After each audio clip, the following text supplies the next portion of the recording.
yang kita bahas berikutnya adalah tentang logam alkali tanah. Itu pada letaknya dalam sistem periodik unsur itu adalah letak di bawah 2A.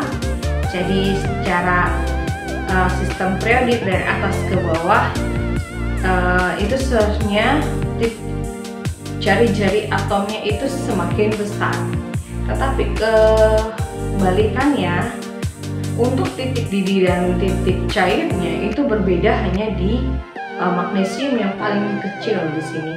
Jadi dia paling turun kemudian naik di mulai terbesar dari golongan itu adalah barium, kemudian barium memiliki titik cair yang lebih tinggi, kemudian turun di magnesium, kemudian naik lagi dan turun lagi. Nah, itu diakibatkan karena sifat-sifat dari zat tersebut. Logam alkali direaksikan dengan air akan menghasilkan senyawa basa. Dan secara umum, secara ciri khas, sifat basa dari logam alkali tanah lebih lemah dibandingkan dengan alkali. Kalau dia direaksikan dengan udara akan menghasilkan senyawa oksida. Contohnya misalnya magnesium pada reaksi ini, magnesium direaksikan akan membentuk senyawa yang namanya magnesium oksida. Kalau secara umum reaksinya seperti itu. Kemudian kalau misalkan direaksikan dengan asam dengan basa, maka secara umum akan menghasilkan garam sesuai dengan reaksi yang ditunjukkan. Halogen ya, kalau direaksikan senyawa dengan halogen atau unsur golongan 7A akan menghasilkan garam halida ya, atau membentuk senyawa halida.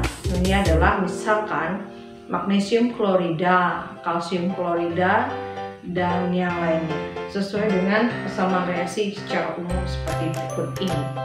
Umumnya logam alkali tanah dapat menyebabkan kesadahan. Jadi secara kalau terlalu banyak terlarut di dalam air akan menyebabkan kesadahan. Kesadahan itu adalah atau menyebabkan air sadah. Air sadah itu adalah air yang mengandung ion kalsium dan ion magnesium yang terlarut di dalam air dalam jumlah yang cukup banyak. Kenapa hal tersebut terjadi? Karena logam alkali tanah umumnya tidak bisa larut di dalam air. Artinya dia sulit sekali bereaksi dengan air, tidak seperti logam alkali yang sangat reaktif saat direaksikan dengan air.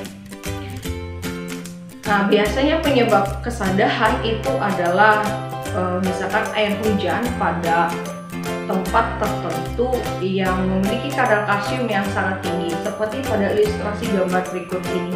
Ya. Ada yang namanya kesadahan sementara, ada yang namanya kesadahan tetap. Nah, kesadahan sementara seperti di daerah kita di Kalimantan Tengah, baik itu di daerah Kapuas, di Kuala Kapuas itu dan daerah sekitarnya, itu biasanya memiliki kesadahan sementara.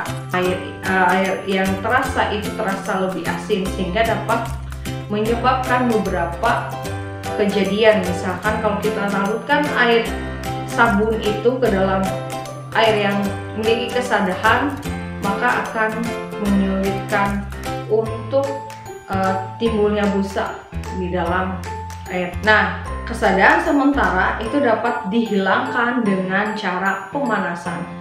Artinya ada proses penguapan dan di situ penguapan yang terjadi ditampung akan membentuk air yang lebih baik dibandingkan air yang tidak sada dibandingkan dengan air yang sebelum air sada itu dapat dilihat pada reaksi berikut ini. Jadi penyebab air sada dapat dilihat di ilustrasi gambar berikut ini. Nah, ada keuntungan dan kerugian dari air sada tersebut. Nah, kalau air sada itu keuntungannya adalah sebagai sumber kalsium, kemudian memiliki rasa yang lebih baik, tidak melarutkan timbal. Sedangkan kerugiannya, jika kita misalnya mencuci pakaian atau menggunakan sabun itu akan lebih boros karena tidak bisa berbusa itu sabunnya. kemudian akan menimbulkan noda pada pakaian, kemudian akan membentuk kerak pada pipa-pipa, artinya akan mempercepat terjadinya korosi. Pada gambar berikut ini ada kerak yang muncul pada keran shower untuk mandi.